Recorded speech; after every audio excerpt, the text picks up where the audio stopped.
Battle Through the Heavens. By Heavenly Silkworm Potato. Kabanata 951. Spatial Strength. Matapos lisanin ang 10,000 Snake Gorge, ang buong convoy ay bumaba sa isang masayang kapaligiran ng nakaligtas sa isang kalamidad. Ang solemn na nakapaligiran mula kanina ay tuluyang naglaho. Busy ang lahat sa pag-uusap tungkol sa eksenang naganap kanina. Ang nakakatakot na lakas na ipinakita ng mahiwagang eksperto ay nakakagulat sa kanila. Hahaha.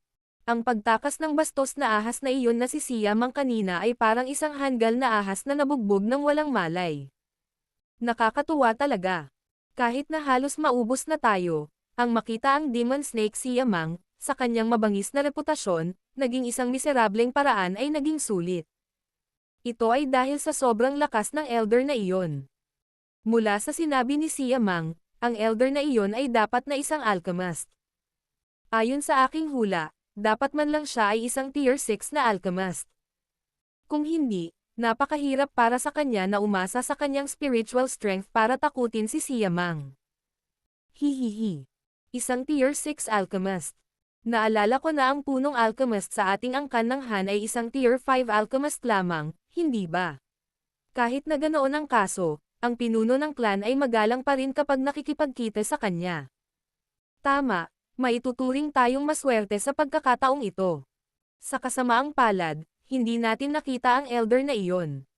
Isang tier 6 na alchemist. Iyon ay isang nangungunang buhay kahit nasa Tian Bay City. Itigil ang pangangarap ng gising. Natural na may pagmamalaki ang isang eksperto bilang isang eksperto. Dapat na tayong yumuko at magpasalamat sa kanya sa pagliligtas sa atin sa pagdaan. Umupo si Xiaoyan sa karwahe at hindi sinasadyang tumawa nang marinig niya ang mainit na usapan sa labas. Buti na lang hindi siya nagpakita ng sarili niya kanina. Biglang bumukas ang kurtina ng karwahe habang si Xiaoyan ay tahimik na bumantong hininga. Kaagad, isang nakangiting hanchong ang pumasok. Random niyang ibinato ang isang water bag sa una at ngumiti habang nagtanong. Hindi ka ba nabigla? Tinanggap ni Xiaoyan ang water bag, uminom ng isang subo ng tubig bago siya tumango ng nakangiti. Marahan niyang sinagot. Okay lang ako. Maswerte tayo sa pagkakataong ito na nakatagpo tayo ng isang elder na tumulong sa atin. Kung hindi, malamang na napatay tayo sa 10,000 Snake Gorge. Umupo si Han Chong sa karwahe at tuwang-tuwang sinabi. Gayunpaman, ang elder na iyon ay talagang mabait. Karaniwan, bihira ang sinumang makikialam sa usapin ng iba maliban kung sila ay kilala. Ngumisi si Xiaoyan. Tila na si Han Chong sa kanyang harapan ay nakaranas ng matinding pagkabigla sa loob ng bangin.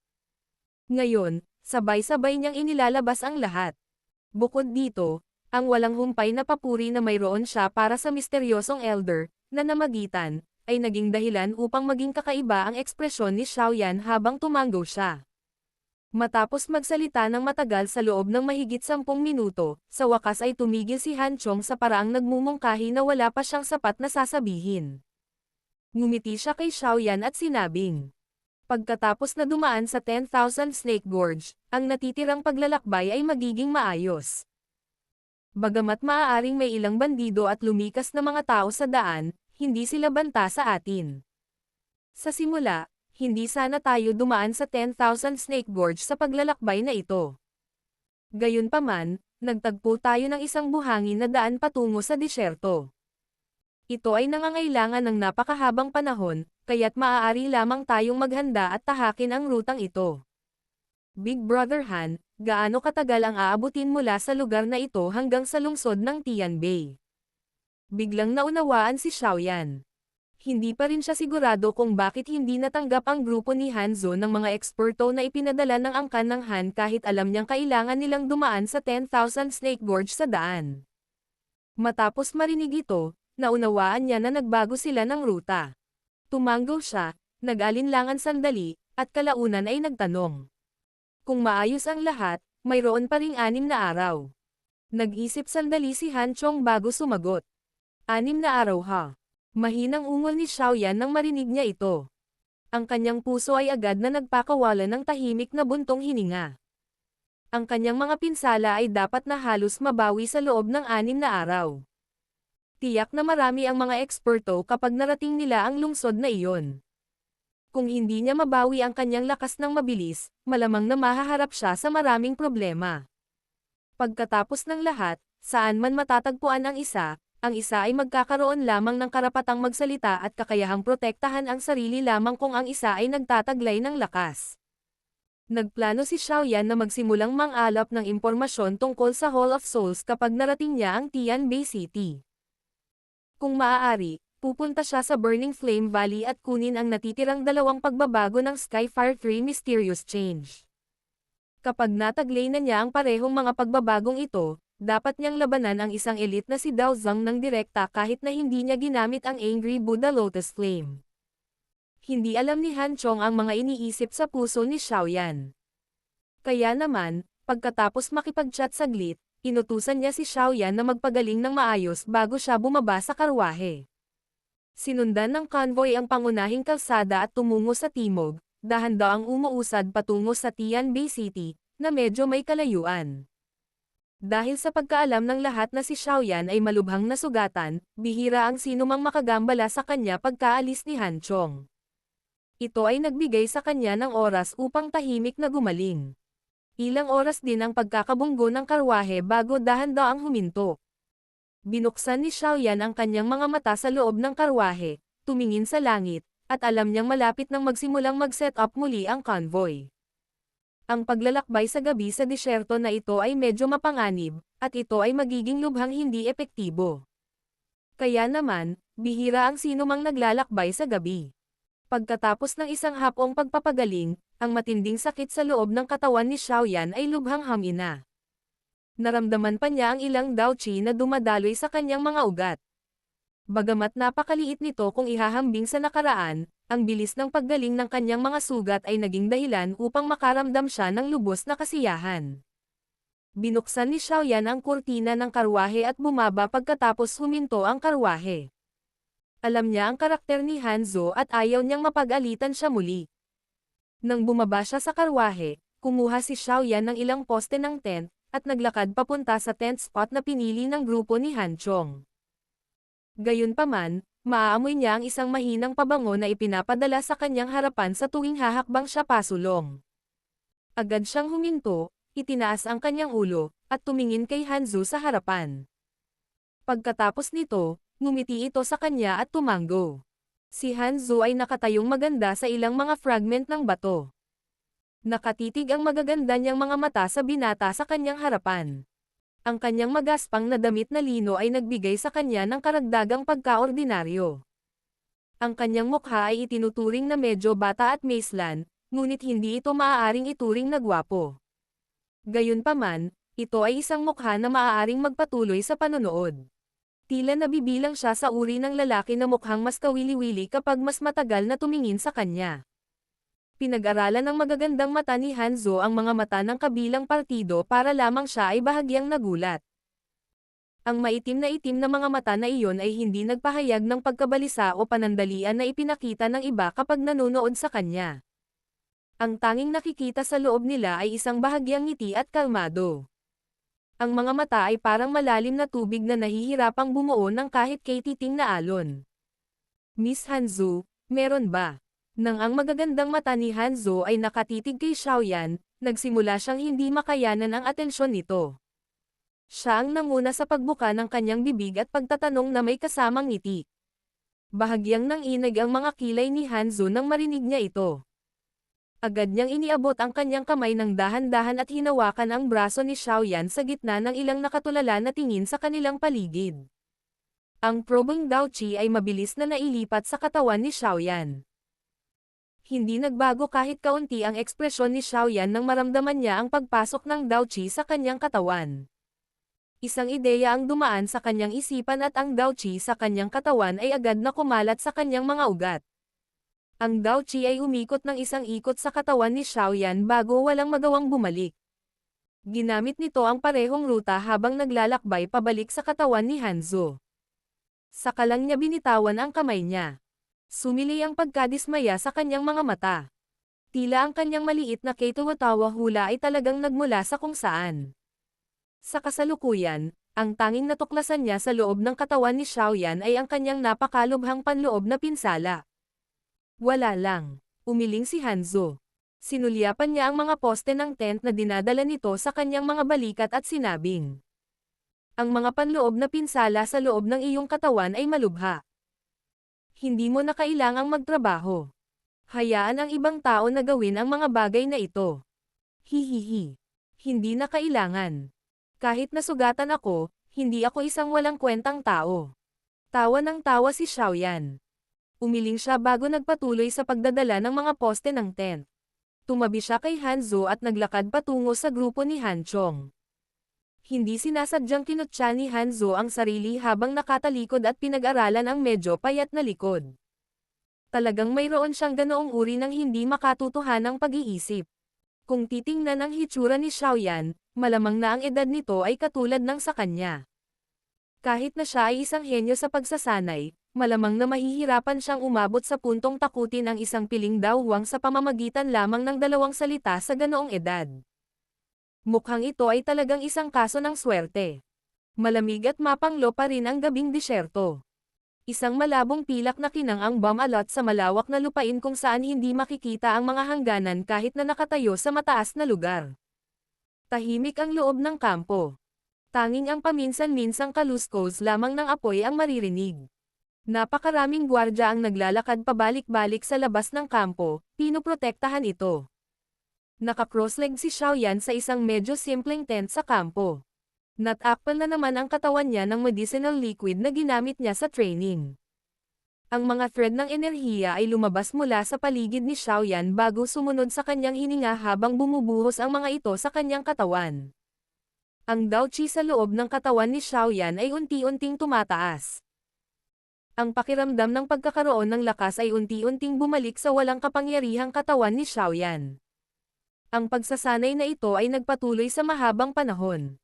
Nang umabot lamang sa langit ng disyerto ang isang sinulid ng sikat ng araw sa umaga ay dahan-daang binuksan ni Xiaoyan ang kanyang mga mata. Gayunpaman, mayroong isang pagkabigla na mahirap itago sa loob ng nakabukas na mga mata ni Xiaoyan.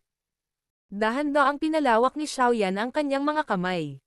Isang jade green na Dao Qi ang dahan-daang lumabas habang ang kanyang mga tingin ay matamang nakatitig sa kumpol na ito ng Dao Qi. Malabo niyang nakikita ang isang malabong kulay pilak na enerhiya. Natila. Spatial strength. Nakahinga si Xiaoyan ng malalim na hangin. Unti-unting bumungad sa kanyang mga mata ang pagkagulat. Ang spatial strength ay isang misteryosong lakas na kailangan ng isang tao para maabot ang klase ng Dao Zhang para halos hindi makontrol. Bago maabot ang klase na iyon, kahit na ang isang eksperto sa tuktok ng klase ng Dao Huang ay hindi nagtataglay ng kwalifikasyon upang makontrol ito. Gayunpaman, ang thread ng kulay pilak na enerhiya na lumitaw sa loob ng Dao Qi ni Xiaoyan ay tunay na spatial strength. Ang spatial strength na ito ay tila naiwan noong nawasak ang spatial strength sa loob ng space tunnel. Pagkatapos nito, sa ilang kadahilanan, hindi ito nakakalat. Sa halip, sumanib ito sa aking Dao Qi. Ito ay talagang isang pagpapala dahil sa isang sakuna. Saglit na napaisip si Xiaoyan bago mahinang bamulong. Gayunpaman, anuman ang dahilan. Ang kasalukuyang ako ay tila nagtataglay ng kaunting kakayahang kontrolin ang spatial strength. Bagamat ito ay napakahina, talagang hawak ko ito. Unti-unting umangat ang sulok ng bibig ni Xiaoyan sa isang ngiti. Isang kamay ang naglahad bago niya bigla itong kinuyam. Nang nakakuyong ito, ang puwang sa kanyang harapan ay talagang nakabuo ng bahagyang pagbaluktot. Battle Through the Heavens. Kabanata 952. Hong Clan. Ito ay tulad ng sinabi ni Hanchong. Ang paglalakbay pagkatapos ng 10,000 Snake Gorge ay sobrang swabe. Sa natitirang 2 araw, nagkaroon sila ng kaunting problema, ngunit hindi ito naging dahilan upang mabawasan ang bilis ng convoy. Papalapit na rin ang Tianbei City sa 2 araw na ito ng paglalakbay. Pagkatapos ng ilang paggaling sa loob ng 2 araw na ito, ang lakas ni Xiaoyan ay nakabawi ng humigit kumulang 70 hanggang 80%. Ang mga pinsalang natamo niya sa loob ng kanyang katawan ay mabilis ding nakabawi sa ilalim ng dobleng epekto ng Dao Qi at mga gamot na gamot. Sa pagtingin sa pagunlad na ito, malamang na siya ay gumaling ng mas mabilis kaysa sa inaasahan niya. Siyempre, sa kabila ng unti-unting pagbawi ng kanyang lakas, hindi ibinunyag ni Xiaoyan ang alinman dito. Nagustuhan niya ang tuwirang mga lalaking ito ng convoy, at hindi niya nais na madama nila ang paggalang sa kanya dahil sa paghahayag ng kanyang lakas. Ayaw niyang mapalayo sila sa kanya pagkatapos na magdagdag ng kaunting bagay sa pagkakaibigang ginawa nila nitong ilang araw. Sa kasalukuyang lakas ni Xiaoyan, malamang na kahit si Hanzo sa loob ng convoy ay mahihirapang matuklasan ito kung pipiliin niyang itago ang kanyang aura. Higit pa rito, dahil sa maliit na spatial strength sa loob ng kanyang katawan, kahit na ang ilang mga eksperto sa pinakamataas na klase ng Dao Huang class o kahit na elite na Dao Zangs ay mahihirapang tukuyin ang kanyang tunay na lakas kung gusto niyang itago ito. Hindi na kailangang pag-usapan pa ang tungkol sa kakayahan ni Hanzo na gawin ito. Bagamat inakala ni Xiaoyan na ganap niyang itinago ito, napagtanto niya na ang saloobin ni Hanzo sa kanya sa loob ng 2 araw na paglalakbay na ito ay tila nagbago. Pagkatapos niyang turuan si Han Chong, walang humiling kay Xiaoyan na gumawa ng anumang gawaing manual sa convoy. Si Xiaoyan ay tumawa ng mapait sa kanyang puso sa harap ng gayong espesyal na pagtrato. Ganito ba talaga katikat ang instincts ng isang babae? Siya ay may lubos na pagtitiwala na hindi siya naglantad ng anumang mga bakas, ngunit si Hanzo ay tila may malabo na naramdaman. Paminsan-minsan ay isang mahinang pagdududa at malalim na pag-iisip ang sumisikat sa kanyang mga mata habang pinapanood niya si Xiaoyan. Bukod dito, si Hanzo ay madalas na lumilitaw sa harap ni Xiaoyan kapag siya ay libre at random na nakikipag-chat sa kanya. Gayunpaman, ang nilalaman ng chat ay lihim na nagtatanong tungkol sa pagkakakilanlan at background ni Xiaoyan. Siyempre, sa karanasang natamo ni Xiaoyan sa paglipas ng mga taon, natural na hindi niya ibibigay ang sarili sa harap ng isang babaeng katulad niya. Ang seryoso at hindi malinaw na mga tugon ay naging dahilan upang bumalik si Hanzo na walang dala sa bawat pagkakataon. Matapos ipagpatuloy ang pagsisikap sa direksyong ito, nakaramdam siya ng matinding galit sa pakiramdam ng nataman ang isang tumpok ng bulak. Pakiramdam ni Xiaoyan ay walang magawa sa kanyang puso sa harap ng eksenang ito. Kaya lang niyang subukan ang kanyang makakaya upang palakihin ang agwat sa pagitan nila ni Hanzo upang maiwasan na talagang maging sanhi ng pagkadiscover ng sensitibong babaeng ito. Si Hanzo ay nagsusuri at hindi sigurado sa paglalakbay. Nang magtayo sila ng kampo sa ikalimang araw, isang messenger bird na may sagisag ng angkan ng Han ang lumipad mula sa malayong direksyon ng Tianbei City. Natanggap ni Hanzo ang mensahe ng messenger bird mula sa kamay ng isang gwardya at dahan-dahan itong binuksan. Gumalaw ang maganda niyang mga mata habang unti-unting nanlamig ang magandang mukha niya. Isang matinding galit ang bumungad sa kanyang mga mata. Ang kampo, na walang humpay na tumatawa, ay naging mas tahimik nang makita ang pagbabago sa ekspresyon ni Hanzo. Tumayo ang lahat. Nakatuon ang kanilang mga tingin kay Hanzo sa gitna. "Young miss, anong nangyari?" tanong ni Han Chong sa malalim na boses. Ito ang sulat na ipinadala mula sa loob ng angkan.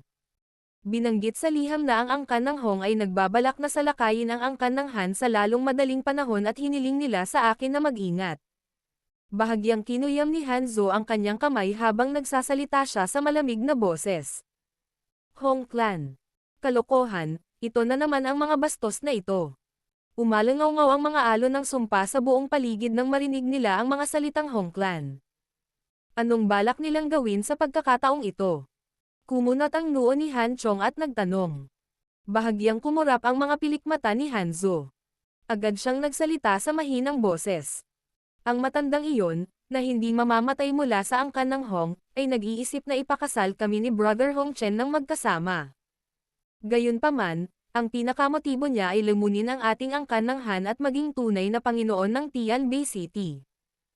Nagdilim ang ekspresyon ng napakaraming tao sa convoy nang marinig ito. Maliwanag, ang kondisyon na ibinigay ng angkan ng Hong ay naging sanhi ng kanilang labis na galit. Kalokohan. Iniisip ba ng angkan ng Hong na ito na ang angkan nating Han ay maaaring manipulahin ng iba ayon sa gusto nila? Talagang naglakas loob silang gumawa ng kahilingan ng isang bastos. Galit na sabi ni Han Chong. Ang magandang mukha ni Hanzo ay malamig pa rin sa mukha ng galit na boses ni Han Chong.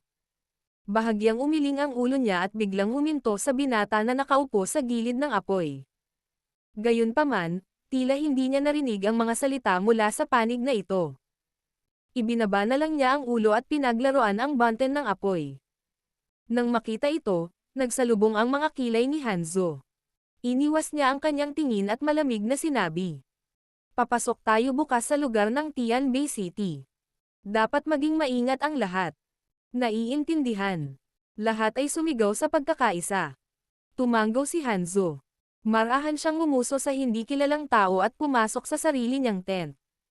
Sa wakas ay bumalik ang mga tao sa kampo sa gilid ng apoy matapos mawala ang magandang figure ni Hanzo. Ang kanilang mga mukha ay salit-salit sa pagitan ng pagiging maliwanag at madilim sa ilalim ng liwanag ng apoy. Ang tinatawag na Hong Clan na iyon ay tila mas malaking banta kaysa sa demonyong ahas na si Siamang. Big Brother Han, napakalakas ba ng angkan ng Hong?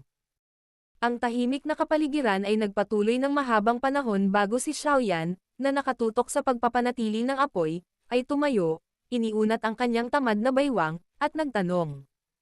Kung talagang pag-uusapan natin ito, ang Hong Clan ang pinakamalakas na clan sa loob ng lungsod ng Tianbei. Maging ang aming Han Clan ay medyo mababa dito. Ang pinakamahalagang dahilan ay ang Hong Clan ay may maliit na relasyon sa Wind Lightning Pavilion. Ang pinakanamumukod-tanging tao sa henerasyong ito, si Hong Chen, ay isang mula sa Wind Lightning Pavilion at lubos na iginagalang sa loob nito. Bumantong hininga si Han Chong bago nagsalita ng may mapait na ngiti. Ang angkan ng Hong ay umasa sa malaking punong ito upang lubos na palawakin ang reputasyon at impluwensya nito sa loob ng maikling ilang taon na ito. Kung tutuusin, ang Wind Lightning Pavilion ay maaaring ituring na isang top-tier faction sa buong hilagang rehiyon ng Central Plains. Ang aming Han Clan ay masyadong mababa kung ikukumpara dito. Wind Lightning Pavilion. Sumilay ang pagkagulat sa mga mata ni Xiaoyan nang marinig niyang muli ang pamilyar na pangalan na ito. Ang usapin ng mundong ito ay talagang puno ng mga pagkakataon. Paano kung Wind Lightning Pavilion iyon?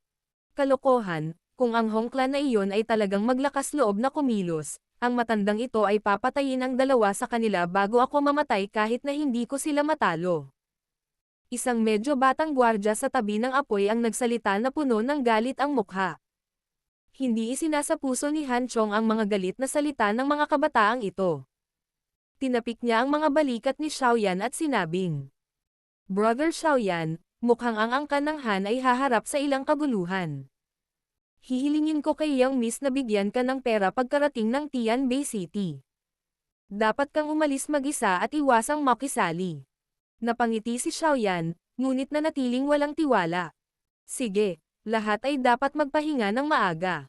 Dagdagan ang bilang ng mga gwardya ngayong gabi. Mas mabuting bukas ang lahat ay bukas. Dapat ay ligtas na tayo sa sandaling bumalik tayo sa clan. Bumantong hininga si Han Chong, tumayo, at iwinagayway ang kanyang kamay.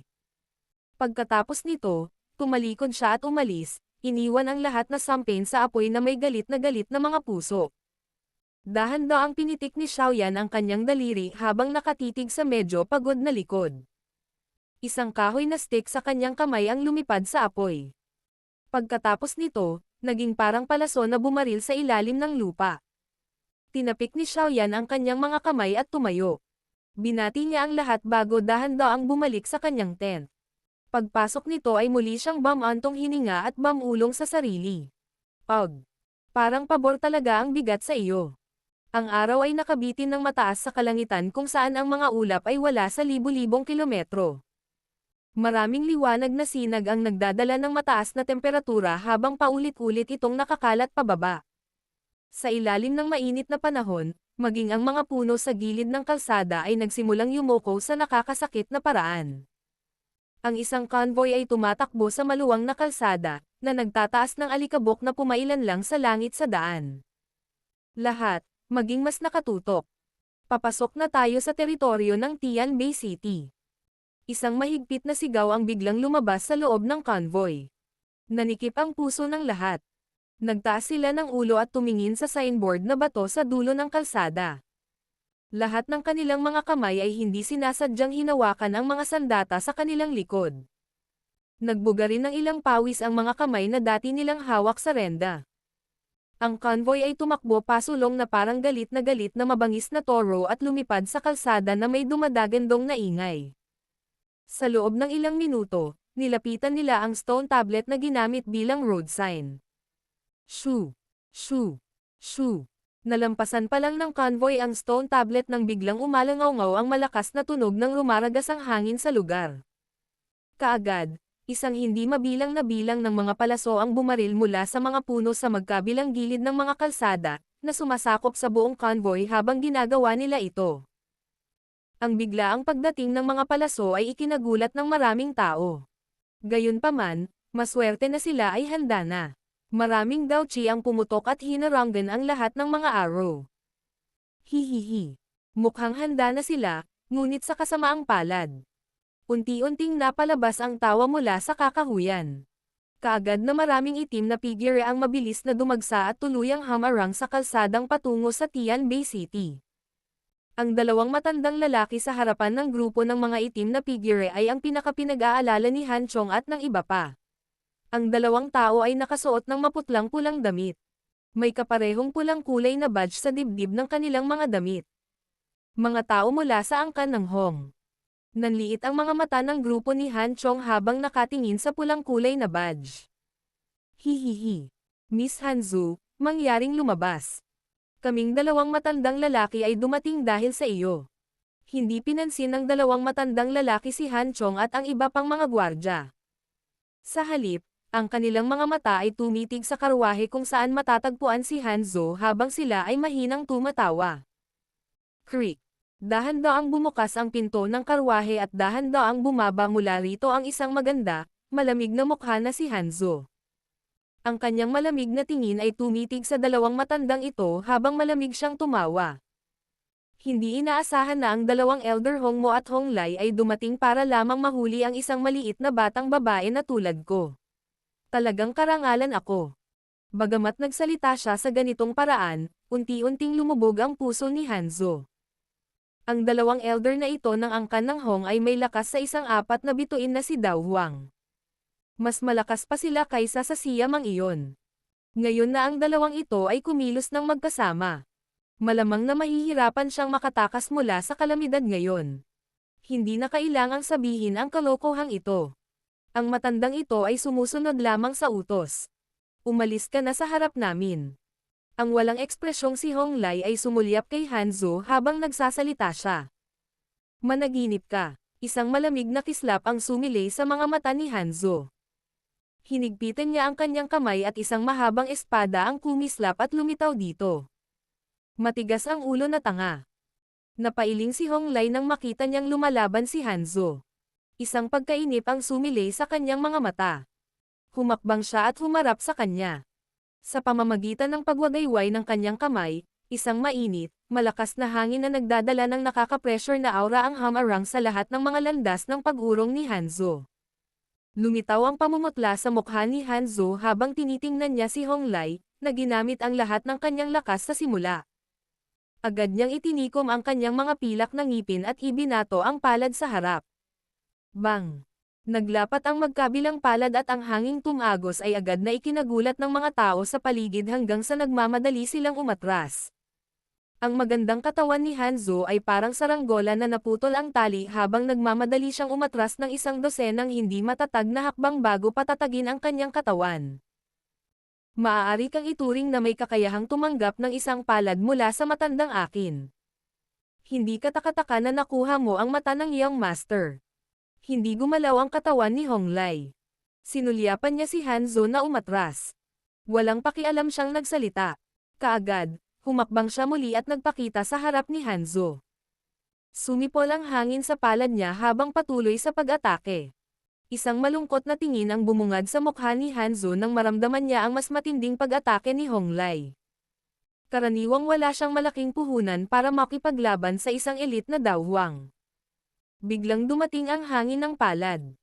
Gayunpaman, bago ito dumapo sa katawan ni Hanzo, isang hindi nakikitang puwersa ang biglang lumitaw. Sa isang putok, madali nitong naresolba ang hangin ng palad ni Hong Lai. Niyanig din siya ng natitirang lakas hanggang sa paulit-ulit siyang umatras. Ang biglaang hindi inaasahang pagbabago ay naging sanhi ng pagkasindek ng lahat. Biglang lumingon si Hanzo matapos magulat. Ang kanyang magagandang mata ay nakatutok sa karwahe kung saan naroon si Xiaoyan. Binubuli ang isang mas bata dahil lang sa matanda ka, pero talagang kumilos ka ng matuwid. Nagsanay ka talaga hanggang sa magkaroon ka ng makapal na balat sa iyong edad. Unti-unting tumunog ang isang walang magawang boses habang ang lahat ay natulala. Gayunpaman, sa pagkakataong ito, malinaw at malakas ang boses. Hindi na iyon ang nakakatandang tono mula sa huling pagkakataon. Battle Through the Heavens. Kabanata 953. Makialam. Ang biglaang hindi inaasahang pangyayari ay naging sanhi ng kaunting pagbabago ng sitwasyon. Ang mga mata ng Hong Mo at Hong Lai ay maingat na lumingon sa kanilang paligid. Agad silang nagsalita sa malalim na boses. Kaibigan, ito ay isang usapin sa pagitan ng angkan ng Hong at ng angkan ng Han. Mangyaring bigyan ang aming angkan ng Hong ng ganitong mukha. Ang grupo ni Han Chong ay nagmamadali ring tumingin sa lahat ng direksyon habang ang mga tingin ng grupo ni Hong Lai ay nagwawalis sa paligid. Sa sandaling ito, naramdaman nilang may hindi tama. Kung nakipagkita sila sa isang katulong sa unang pagkakataon na may nangyari, maaari nilang iugnay ito sa kanilang swerte. Gayunpaman, talagang nakatagpo sila ng isang katulong sa isang kritikal na sandali sa pangalawang pagkakataon. Ito ay medyo hindi makatwiran. Iba ang ikinilos ni Hanzo sa sorpresa ng grupo ni Han Chong. Nakatitig ang magagandang mata niya sa karwaheng iyon. Bilang babae, siya ay napakametikuloso sa ilang maliliit na bagay. Sigurado siya na ang boses kanina ay halos katulad ng boses ni Xiaoyan. Creak. Habang ang mga tao mula sa magkabilang partido ay nagbubulungan sa kanilang mga puso, isang mahinang langit-ngit na tunog ang dahan-daang tumunog. Ang mga tingin ng lahat ay random na tumingin sa ibabaw, tanging ang isang nakadamit na linan, binata na dahan-daang bumababa mula sa isang karwahe. Xiaoyan. Natigilan ang grupo ni Han Chong nang makita nila si Xiaoyan na nagpakilala. Agad silang naunawaan. Ang pagkabigla at kawalang paniwala ay mabilis na bumalot sa kanilang mga mata. Iniabot ni Xiaoyan ang kanyang mga kamay sa lahat bago bumantong hininga ng walang magawa. Dahan-dahan siyang humakbang at huminto sa tabi ni Hanzo. Tiningnan niya ang nakakapang-akit at magagandang mga mata nito bago hindi sinasadyang nagpakita ng mapait na ngiti habang nagtanong. Ayos ka lang ba? Ikaw talaga. Hindi kumikislap ang magagandang mata ni Hanzo habang nakatitig kay Xiaoyan. Ilang sandali pa, biglang bumungad sa kanyang magandang mukha ang isang palihim na pagbigkas ng bawat salita na may paghinto sa pagitan nila. Talagang nakakatakot ang instincts ng isang babae. Walang magawang sagot ni Xiaoyan. Ang kakayahang makabalik ng buhay at pagsipa sa loob ng ilang araw pagkatapos magdusa ng ganoong malubhang pinsala ay hindi isang bagay na magagawa ng isang ordinaryong tao. Mahina na tumawa si Hanzo. Xiao. Brother Xiao. Ikaw. Ikaw ang misteryosong malakas na tao. Si Han Chong sa gilid ay unti-unting nanlaki ang kanyang mga mata nang marinig niya ang pag-uusap ni na Xiaoyan at Hanzo. Sa wakas, nauutol na tanong niya. Hindi niya inaasahan na nasa tabi nila ang misteryosong eksperto, na madalas nilang pinag-uusapan nitong mga ilang araw. Tango lang ang naitango ni Xiaoyan habang nakatingin sa gulat sa mga mata ng lahat. Agad niyang ikinaway ang kanyang kamay at sinabing, "Pag-uusapan natin ito pagkatapos ayusin ang gulo dito." Tumango ang lahat nang marinig ang kanyang sinabi. Pagkatapos nito ay nabaling ang kanilang mga tingin sa grupo ni Hong Lai.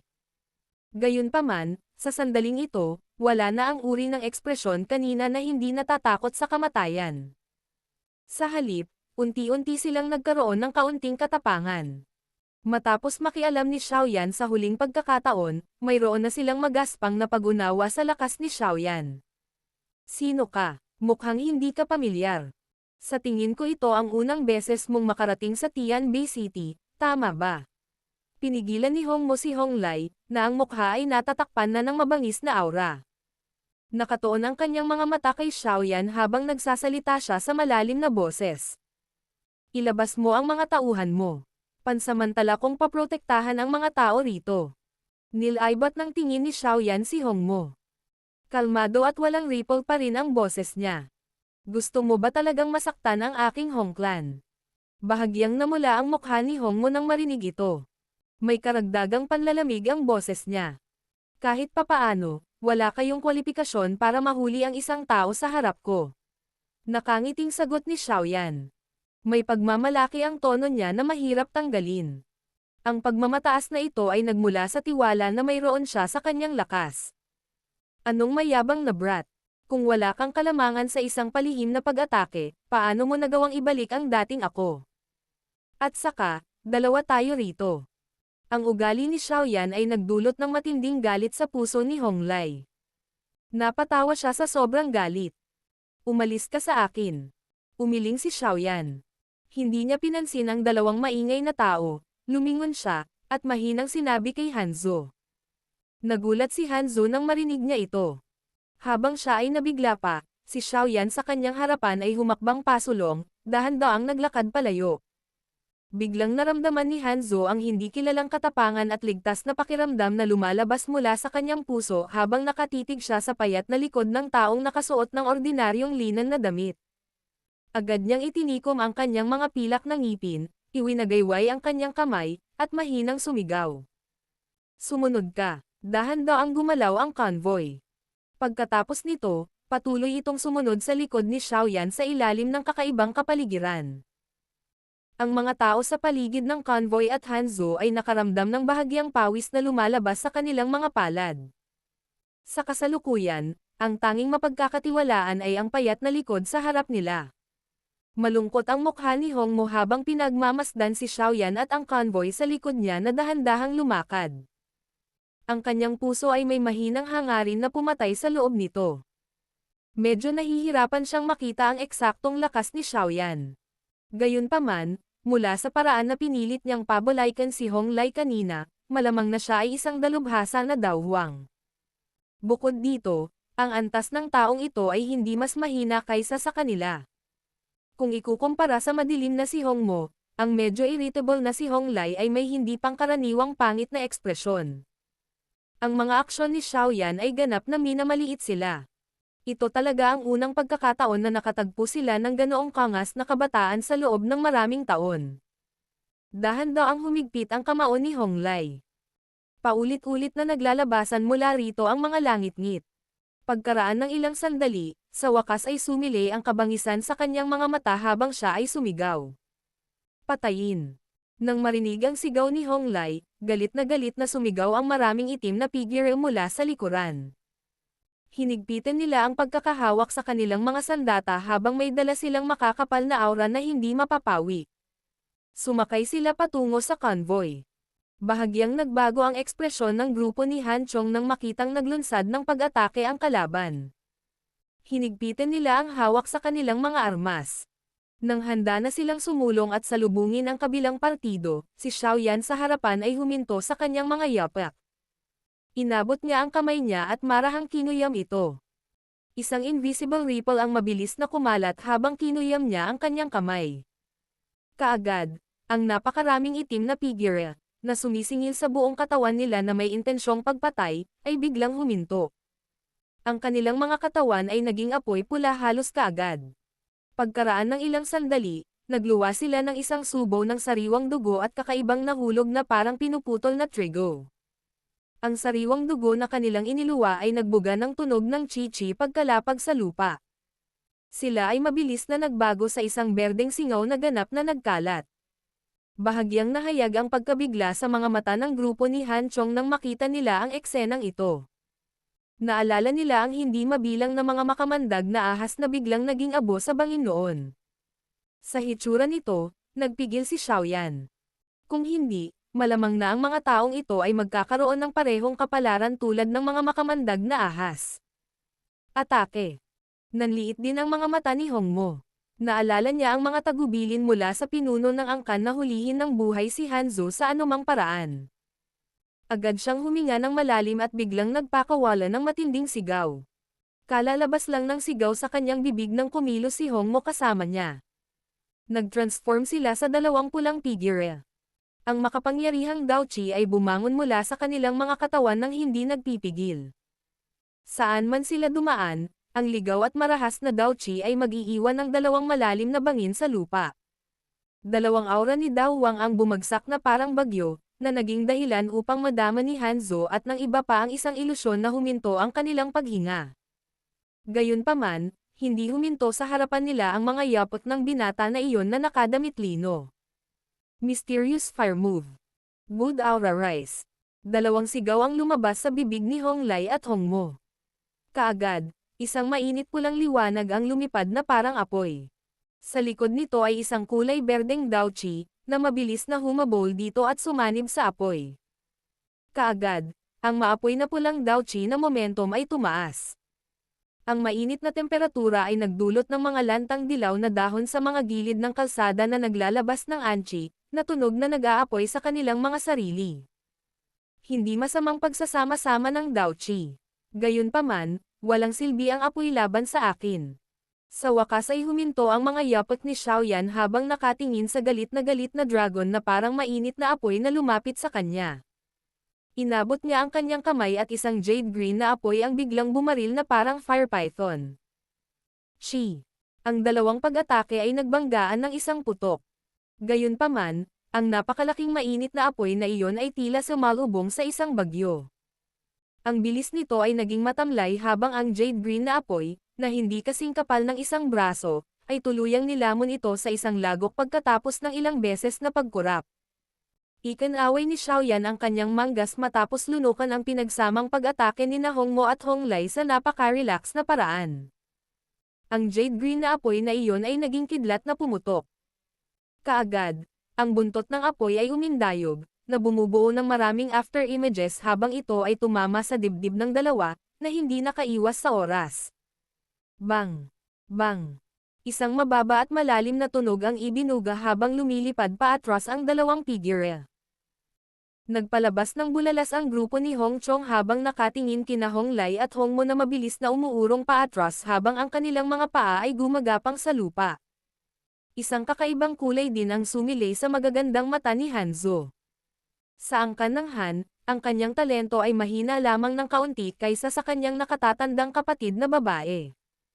Gayunpaman, kung ikukumpara siya kay Xiaoyan sa kanyang harapan, napakalaki ng puwang. Ang kanyang edad ay tila katulad ng sa kanyang ngunit kahit na sina Honglai at Hongmo, dalawang elder ng Hong Clan na nagtataglay ng isang malakas na reputasyon sa loob ng Tianbei City ay talagang napakalungkot na natalo. Ang gayong talento at tagumpay ay malamang na hindi matatalo kahit kay Hong Chen mula sa Hong Clan. Ang taong ito ay masyadong malakas, umatras. Sina Honglai at Hongmo, na ang mga paa ay malalim na nakaugat sa lupa, ay nagawang patatagin ang kanilang mga katawan ng may kahirapan. Isang pamumutla ang bumungad sa kanilang mga mukha. Ang binata sa harap nila ay mukhang bata pa, ngunit ang kanyang lakas ay higit pa sa kanila. Ito ay ganap na walang kabuluhan upang magpatuloy na manatili sa lugar na ito. Sa sandaling iyon, si Hongmo ay tiyak na nagpakawala ng mahinang sigaw. Isang hindi pagpayag ang sumilay sa mukha ni Honglai nang marinig niya ang sigaw ni Hongmo. Wala siyang nagawa kundi ang tumango. Lumitaw ang mga pakpak ng Daochi sa kanilang likuran at agad silang naging dalawang malabong figure na lumipad palayo sa pagtatangkang tumakas para sa kanilang buhay. Dahil umatake ka na, natural lang na hindi ka payag ang umalis ng ganoon kadali. Umiling si Xiaoyan habang pinapanood ang dalawang tao na mabilis na umatras. Isang kumpol ng di nakikitang apoy ang biglang lumitaw sa kanyang harapan, at isang alon ang mabilis na kumalat. Grog! Inabutan ng invisible ripple ang dalawang tumatakas na tao sa paraang parang kidlat. Agad namang huminto ang katawan ng dalawa. Isang subo ng mainit na sariwang dugo ang tumalsik mula sa bawat isa sa kanila. Bago pa sila magkaroon ng oras para tumakas, may lumitaw na figure sa likod nila na parang multo. Sa isang pitik ng daliri ng figure, isang hangin ang lumabas at biglang naging itim ang paningin ng dalawa. Naganap ang pagbabagong ito sa loob ng ilang segundo. Naramdaman lang ni Hanzo at ng iba pa na malabo ang eksena sa harap ng kanilang mga mata. Sa oras na nakarecover sila makalipas ang ilang sandali, dalawang figure ang itinapon pababa. Lumapag sila sa ilalim ng kanilang mga paa na parang mga bangkay. Isang mahinang boses kaagad ang narinig. Hahayaan kitang harapin sila. Ibinaba ni Hanzo ang kanyang ulo at tiningnan ang maputlang mukha na sina Hongmo at Honglai. Hindi niya alam kung patay na ba sila o buhay. Habang nakatingin siya, hindi niya sinasadyang huminga ng malalim sa kabila ng kanyang malamig at walang malasakit na pagkatao. Direktang kinukuha ang 2 4-star dawang sa loob ng wala pang 10 maiikling palitan. Kahit sa kanyang angkan ng Han, mahirap makahanap ng maraming tao na may ganoong lakas. Battle Through the Heavens. Kabanata 954. Tian Bay City.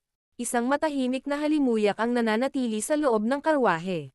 Pinalamutian ito ng ilang piniling mga dekorasyon, na nagbibigay sa karwahe na ito ng hawakan ng babae.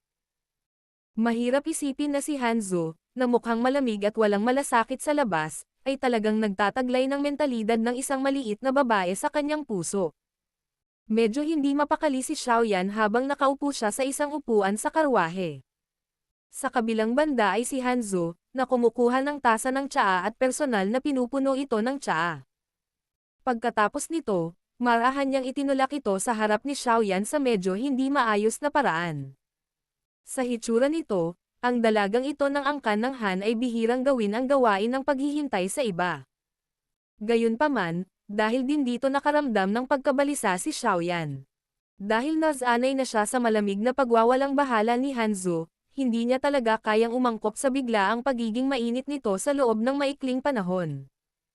Hinawakan ni Xiaoyan ang tasa ng tsaa at naramdaman ang bahagyang init at natitirang halimuyak. Bahagyang itinaas niya ang kanyang mga mata at nagkataon na nabangga niya ang magagandang mata nito. Sa sandaling iyon, hindi niya sinasadyang nagpakawala ng mapait na tawa at sinabing, "Young Lady Han, mangyaring sabihin kung ano ang gusto mong sabihin. Tawagin mo akong Hanzo. Hindi talaga ako karapat-dapat sa young lady na ito." Dahan-dahan ding umupo si Hanzo. Sinulyapan niya si Xiaoyan at marahang sinabi, "Hindi inaasahan na ang taong nasa bingit ng kamatayan, na random naming kinuha sa disyerto, ay talagang isang eksperto na mahusay na makapagtago. Ano man ang kaso, si Hanyu ay dapat magpasalamat dito sa pagliligtas sa amin ng 2 beses sa paglalakbay na ito. Walang anuman, kung hindi dahil sa tulong mo, malamang na ako ay naging pagkain ng isang lobo. Ang pagbibigay ng kamay at pagliligtas sa inyong lahat ay isang bagay na dapat kong gawin. Yang La. Hindi na kailangang mag-alala tungkol sa mga bagay na ito.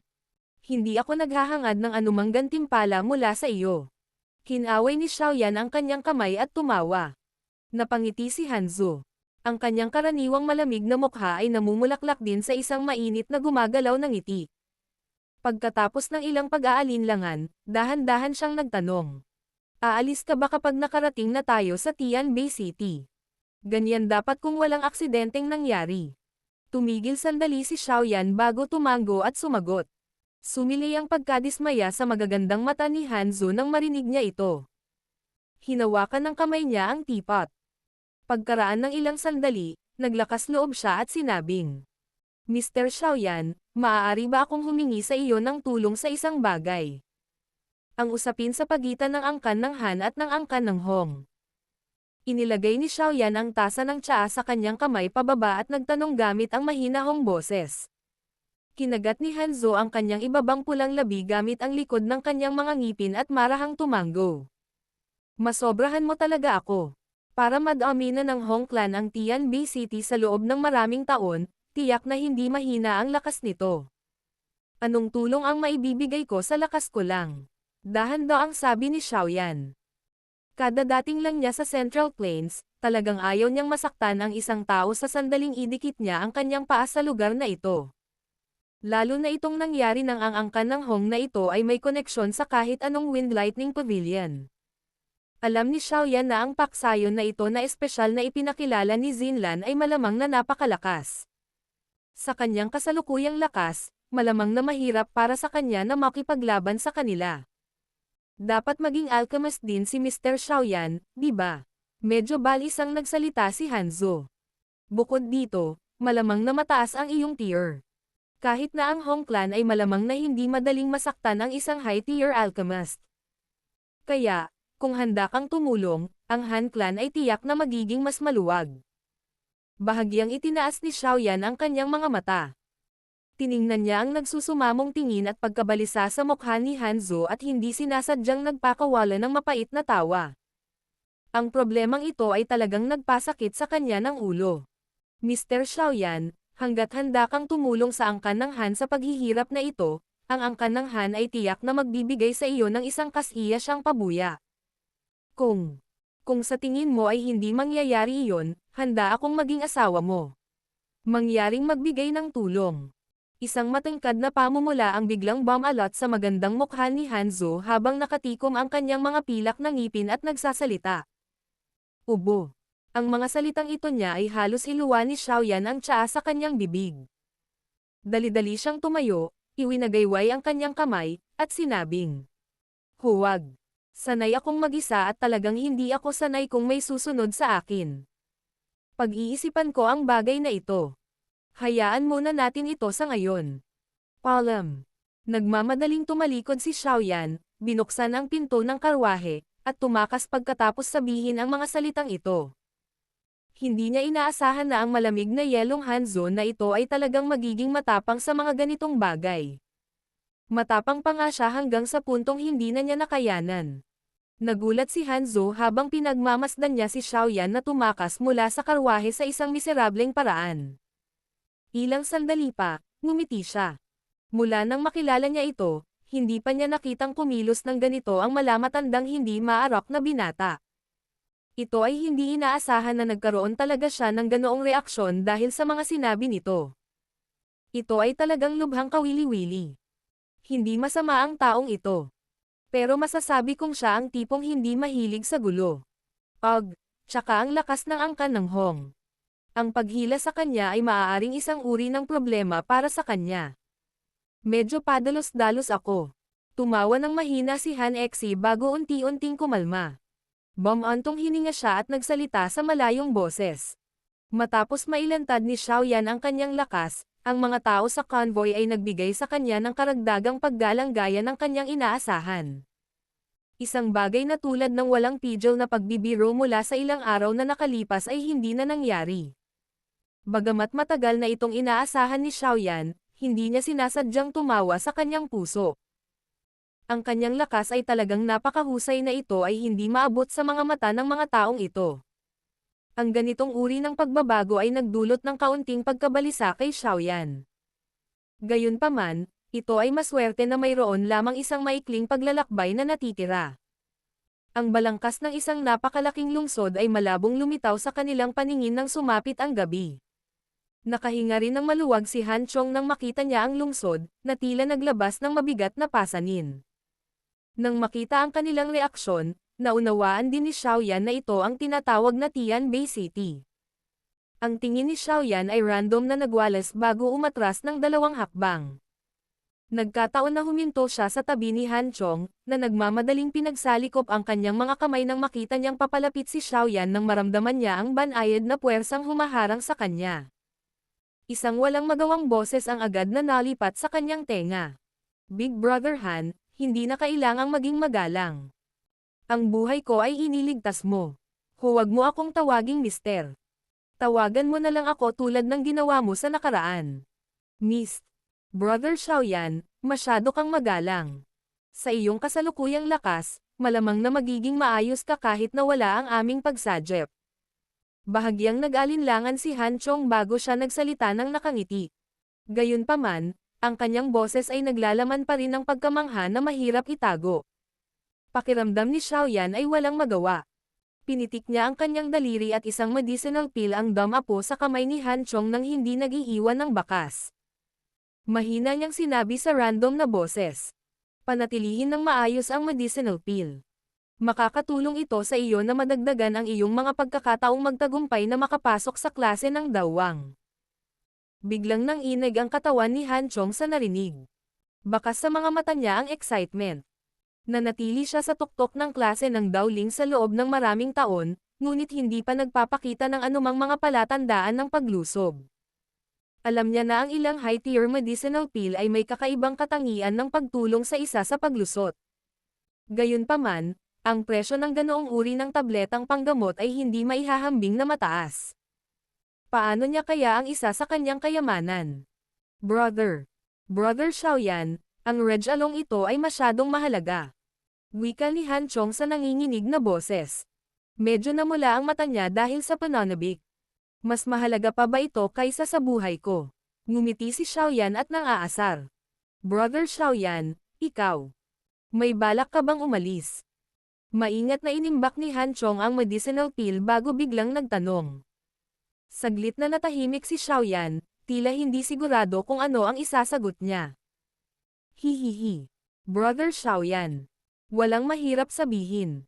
Wala kang gaanong relasyon sa angkan ng Han. Gayunpaman, 2 beses mo na kaming nailigtas sa paglalakbay na ito. Kahit na gusto mong ibalik ang pabor, nagawa mo na ang higit pa sa sapat.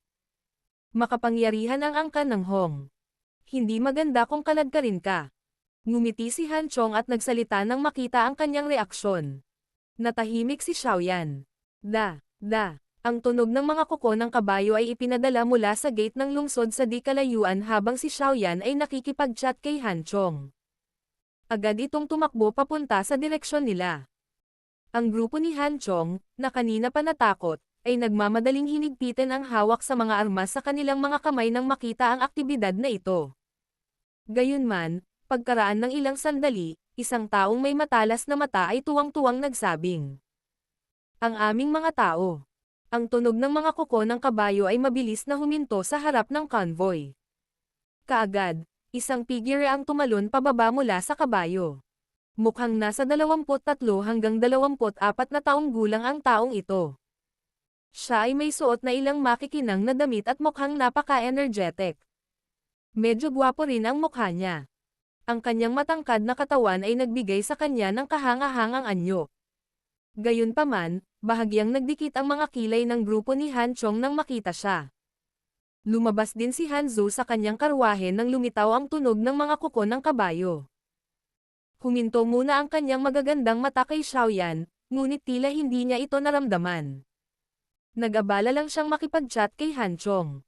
Nang makita niya ito, hindi niya kusang loob na itinikom ang kanyang mga ngipin, iikot ang kanyang ulo, at tumingin sa lalaki, na bumaba mula sa kabayo. Bahagyang nagsalubong ang mga kilay niya. Sister Zhu, okay ka lang ba? Isang kagalakan ang sumilay sa mga mata ng lalaki nang makita niya si Han Zhou.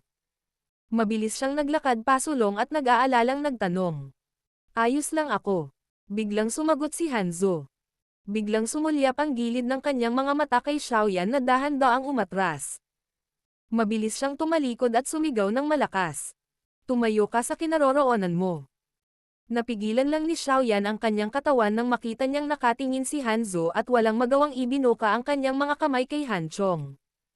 Nakatitig ang magagandang mata ni Han Zhou kay Xiaoyan. Ilang sandali pa, tila may naisip siya. Lumamlam ang kanyang mga mata at mahinang sinabi. Kusang akong kikilos. Kung gusto talaga ni Mr. Xiaoyan na umalis, mangyaring gawin ito. Salamat sa iyong pag-aalaga sa paglalakbay na ito. Sana ay magkaroon tayo ng affinity na magkita muli sa hinaharap. Mapait na tumawa si Xiaoyan pagkatapos niyang sabihin ang mga ganoong salita. Kung tatalikod siya at aalis pagkatapos niyang sabihin ang mga salitang iyon, malamang na ang iba ay tumingin sa kanya ng may paghamak.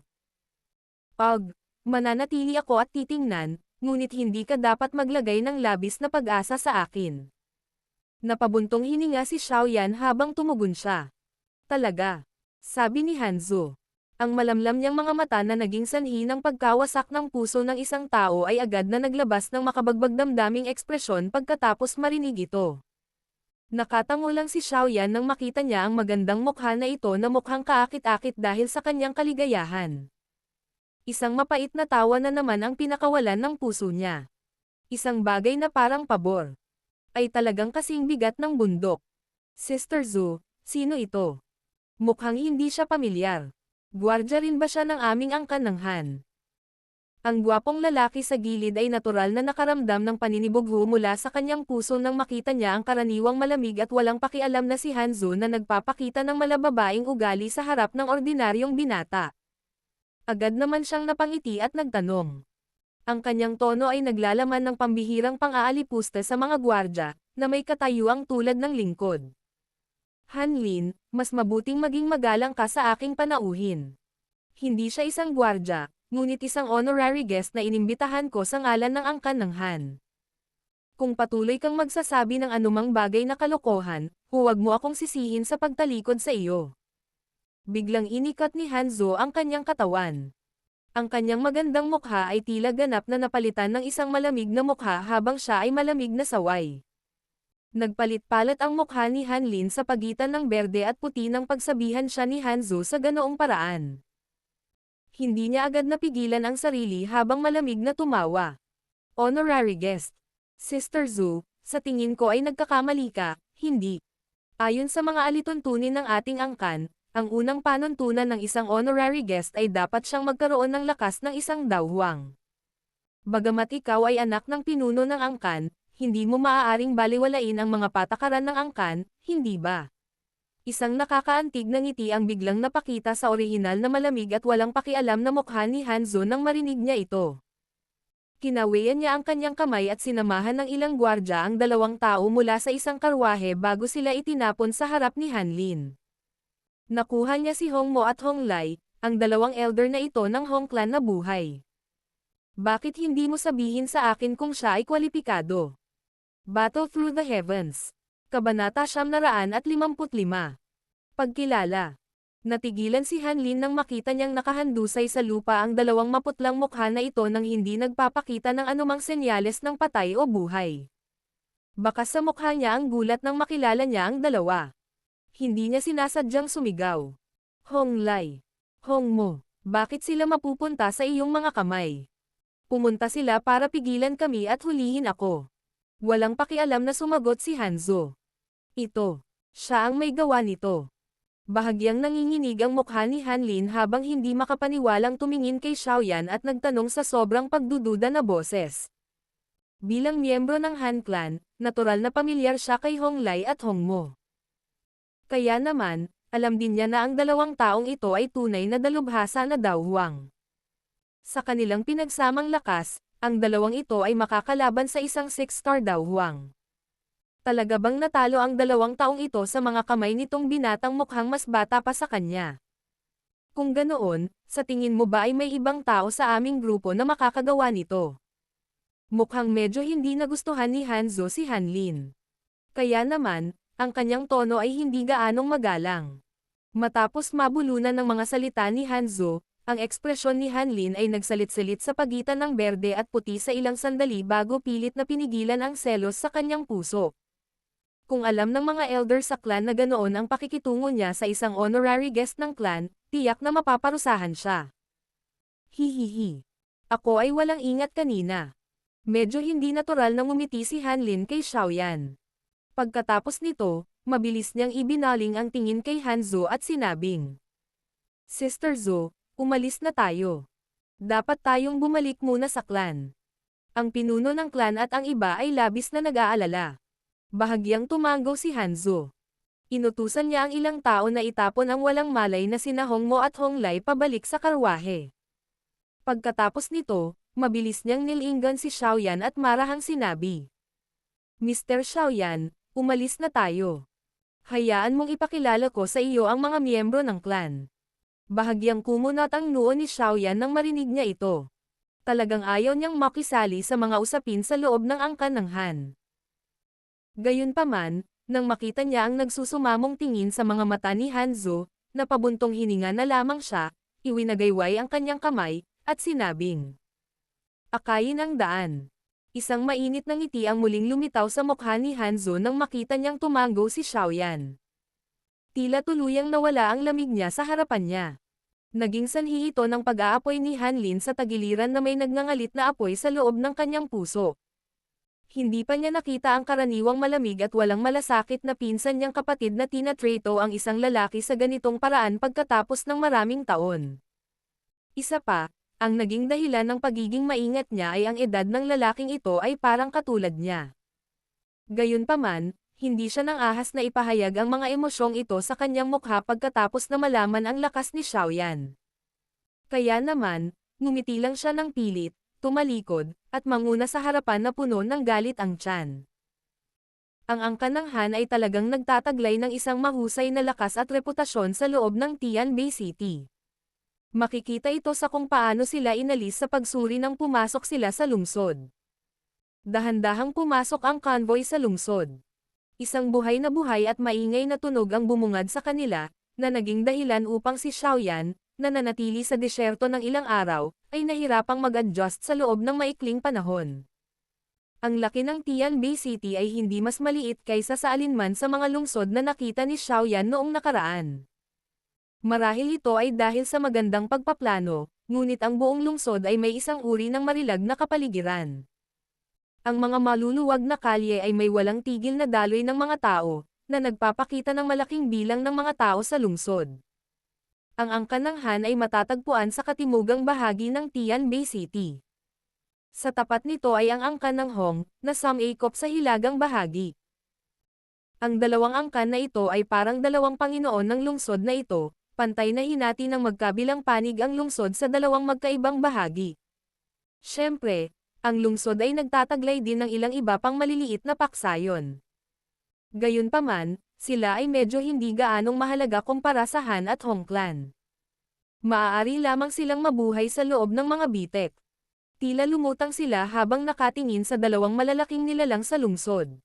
Ang grupo ni Xiaoyan ay dumaan sa maraming kalsada at kalye sa lungsod sa loob ng halos kalahating oras bago sila dahan-daang huminto sa harap ng isang patio na sumasakop sa isang napakalawak na parsela ng lupa. Nang makarating ang convoy sa pasukan ng patio, nagkataon silang nakakita ng napakaraming karwahe na humihinto sa lugar na ito. Ang mga karwaheng ito ay may katulad na pulang kulay na badge. Bahagyang nagbago ang ekspresyon ni Hanzo at Hanlin nang makita ang eksenang ito. Malungkot ang ekspresyon ng huli habang sinabi niya. Mga taong mula sa angkan ng Hong. Talagang naglakas loob silang pumunta sa aming angkan ng Han at kumilos ng mabangis. Pasok. Nabawi na rin ng magandang mukha ni Hanzo ang init nito. Inutusan niya ang grupo ni Han Chong na ibaba ang mga paninda sa convoy bago tumalon pababa sa kanyang kabayo. Pagkatapos ay mabilis siyang pumasok sa mansyon. Sa likod niya, nag-alinlangan sandali si Xiaoyan bago sumunod. Sinundan ni Xiaoyan si Hanzo sa manor. Sa daan, nakilala niya ang ilang babaeng katulong at nalaman niya ang nangyari pagkatapos ng ilang pagtatanong. Tila hindi nagtagal pagkaalis ni Hanlin, pinamunuan ng Hong clan ang ilang tao na pumasok sa Han clan. Sa kasalukuyan, ang magkabilang panig ay nagkakasalikop sa isa't isa sa meeting room. Pinabilis ni Hanzo ang kanyang mga yapak nang malaman niya ang lokasyon. Inakay niya sina Xiaoyan at Hanlin sa iba't ibang maliliit na landas bago lumitaw ang isang napakarilag na bulwagan sa harap ng mga mata ni Xiaoyan.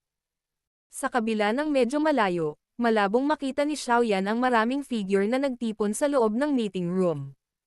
Marahang iwinagayway ni Hanzo ang kanyang kamay habang papalapit sila.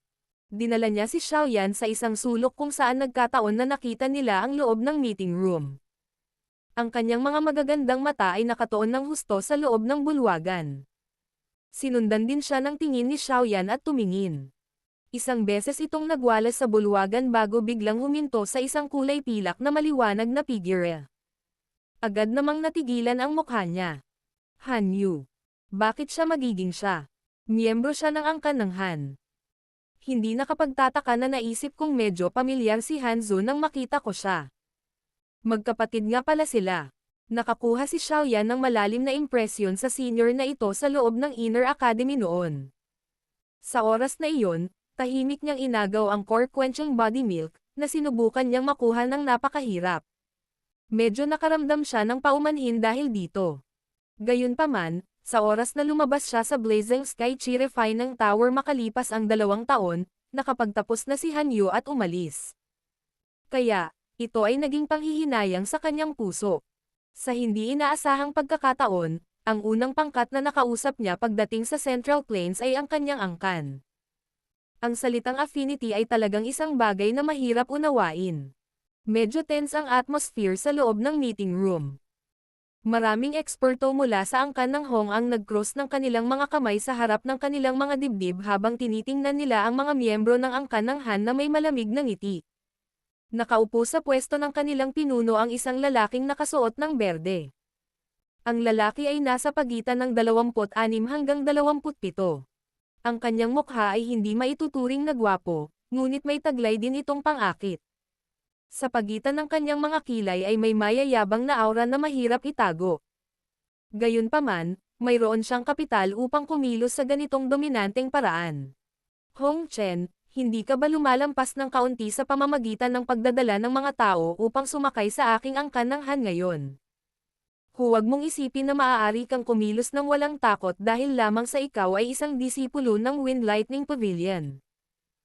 Ang dahilan kung bakit ang aming angkan ng Han ay tumayo sa Tianbei City na ito sa loob ng maraming taon ay hindi dahil kami ay tinatapakan ng iba. Dahan-daang sabi ng isang nasa katanghaliang gulang na lalaki na may makikinang na damit sa malaking bulwagan.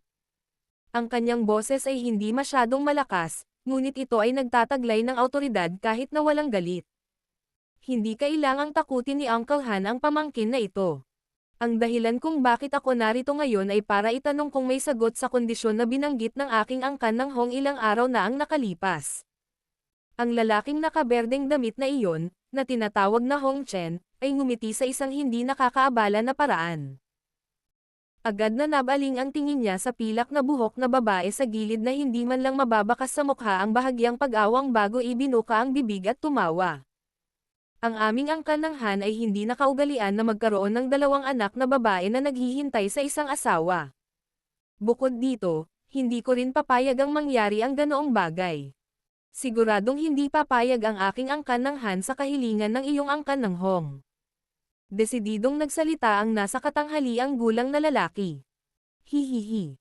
Kung ganoon, hindi mo dapat sisihin ang aming Hong clan na hindi isinasaalang-alang ang aming relasyon. Nang marinig ito, naging malungkot din ang mukha ni Hong Chen habang tumugon ito ng malamig na ngiti. Kahit na ang aking angkan ng Han ay hindi maikukumpara sa iyong angkan ng Hong, naglakas loob akong sabihin na kung ang iyong angkan ng Hong ay nais na lumunin ang aking angkan ng Han, tiyak na makararanas ka ng malubhang pagkawala. Nakatitig kay Hong Chen ang nasa katanghaliang gulang na lalaki habang dahan-dahan itong nagsasalita. Si Hong Chen ay muling malamig na tumawa. Tumayo siya at biglang sinabi. Marahil ay hindi alam ni Tito Han na ang pamangkin na ito ay formal na naging disipulo sa inner hall ng Wind Lightning Pavilion. Ang mga salita ni Hong Chen ay tila isang mabigat na bomba, na inihagis sa bulwagan. Hindi lamang nagbago ang mga ekspresyon ng lahat, ngunit kahit na ang karaniwang walang ekspresyon na si Han Yu ay nagpakibot din sa kanyang mahabang pilikmata. Ang mga mata ng nasa katanghaliang gulang ay naging madilim. Sa ilalim ng kadiliman na ito ay isang kapeitan din. Hindi niya inaasahan na ang Hong Chen na ito ay talagang magiging isang inner hall na disipulo ng Wind Lightning Pavilion. Sa makatuwid, ang awtoridad na kailangan niyang magsalita sa loob ng Wind Lightning Pavilion ay tataas ng malaki, at ang impluwensya ng Hong clan ay lalawak ng husto. Dahil sa angkan ng Han na minsan ay nagkaroon ng ilang relasyon sa angkan ng Hong, mabibigyan ko ng landas ang iyong angkan ng Han. Hanggat ang iyong Han clan ay makakahanap ng isang tao sa parehong henerasyon, hindi alintana kung ang tao ay mula sa angkan ng Han, upang talunin ako sa Skystone Stage sa lungsod 3 araw mula ngayon, ang aking Hong clan ay hindi mahihirapan sa iyong Han clan sa loob ng 10 taon. Siyempre, kapag natalo ka, magiging akin sina Hanzo at Hanyu. Ano ang masasabi mo? Tumawa ng malakas si Hong Chen at agad na nagsalita nang makitang nagbago ang mukha ng mga miyembro ng Han clan. Ang nasa katanghaliang gulang na lalaki at ilang matatanda ng angkan ng Han ay hindi sinasadyang nagbago ng kanilang mga ekspresyon nang marinig nila ito. Kahit na ang mga salita ng Hong Chen na ito ay mayabang, ang kanyang talento sa pagsasanay ay talagang katangi tangi. Kung hindi, hindi siya mapipili ng Wind Lightning Pavilion. Ang kanyang kasalukuyang lakas ay malamang na nasa isang 7 o 8 star daw huwang. Sa parehong henerasyon, sino ang kapareha niya? Ang kompetisyon na ito ay karaniwang ginagamit upang i-bully ang iba. Gayunpaman, Kung hindi nila tatanggapin ang laban, malamang nagagamitin ng angkan ng Hong ang paraan ng pisikal na puwersa. Kung ang Wind Lightning Pavilion ay makikialam sa oras na iyon, ang angkan ng Han ay talagang mahihirapang makatakas sa kalamidad na ito. Nagpatuloy ang katahimikan ng mahabang panahon sa loob ng bulwagan. Sa wakas, nabasag ito ng malamig na boses. Sige, tatanggapin ng aking angkan ng Han ang hamon. Gayunpaman, kapag natalo kami, papakasalan kita, ngunit ang kapatid ko ay hindi. Biglang nagtaas ng ulo si Hong Chen. Nag-init ang kanyang mga mata habang nakatingin sa pilak na buhok na si Hanzo. Ilang sandali pa, tumawa siya ng malakas. Sige, gagawin natin ang sinabi mo. Ayos lang kung pakasalan ko muna ang nakatatandang kapatid na babae. Dahil ito ang kaso, si Hong Chen ay magpapaalam sa lahat para sa araw na ito. Magkikita tayo sa Skystone Stage pagkaraan ng 3 araw. Kinawayan ni Hong Chen ang kanyang kamay pagkatapos tumunog ang kanyang mga salita. Pagkatapos nito, pinamunuan niya ang malaking grupo at dumungaw sa labas. Sa wakas, mabilis silang nawala sa labas ng patio. Tahimik pa rin ang kapaligiran sa loob ng bulwagan habang pinapanood ng lahat si Hong Chen na umalis. Ilang sandali pa, sa wakas ay huminga ng mahina ang nasa katanghaliang gulang na lalaki at sinabing, "Yu, may tiwala ka ba?" "Wala." Hinigpitan ni Han Yu ang kanyang kamay. Huminga siya ng hangin at sinabing, "Gayunpaman, mayroon pa bang ibang paraan kaysa dito?" Sa Tianbei City, halos walang sino man sa parehong henerasyon ang maaaring umakyat sa klase ng Dao Huang. Ang mga makakalaban ni Hong Chen ay wala talaga. Itinutulak nila ang ating angkan ng Han sa landas ng kamatayan. Tanging sa paggawa nito ay makakahinga tayo ng ilang sandali. Sino may sabi? Mayroon akong mas magandang pagpipilian. Ang boses ni Han Yu ay tumunog lamang ng isang malinaw na nakakaakit na boses ang ipinadala mula sa labas ng bulwagan. Lahat ay nagtaas ng ulo at nakita si Hanzo na tumatakbo. Lahat sila ay nagalak. "Babae, sa wakas ay nakabalik ka na. Gayunpaman, hindi mo kailangang basta-basta makisali sa usapin dito." Ang nasa katanghaliang gulang na lalaki ay tumingin kay Hanzo, binigyan siya ng isang mapagmahal na ngiti bago iwinagayway ang kanyang kamay. Si Hong Chen ay natural na may malaking kumpiyansa para sa kanya na sabihin ang mga bagay na iyon. Nahirapan siyang maghanap ng kalaban sa parehong henerasyon sa loob ng Tianbei City. Paano magkakaroon ng mas angkop na pagpipilian para sa angkan ng Han kaysa kay Han Yu? Hindi na nagpaliwanag pa si Hanzo sa harap ng mga salita ng nasa katanghaliang gulang na lalaki.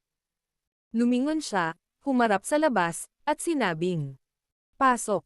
Lahat ng tao sa bulwagan ay hindi sinasadyang itinaas ang kanilang mga ulo sa pagtataka nang makita nila ang kanyang mga aksyon. Ilang mga ungol din ang tumunog sa kanilang mga puso habang ang kanilang mga tingin ay itinapon palabas ng bulwagan. May mas mabuting pagpipilian ba ang babaeng ito? Ilang sandali pa, isang binata na nakasuot ng lino at walang magawang ekspresyon habang dahan-daang pumasok sa silid sa harap ng mga mata ng lahat. Huminto ang kanyang tingin kay Han Yu, na biglang tumayo nang makita siya. Bahagya siyang tumawa. "Senior Han Yu, ilang taon na ang nakalipas mula noong huli tayong magkita. Kumusta ka na?"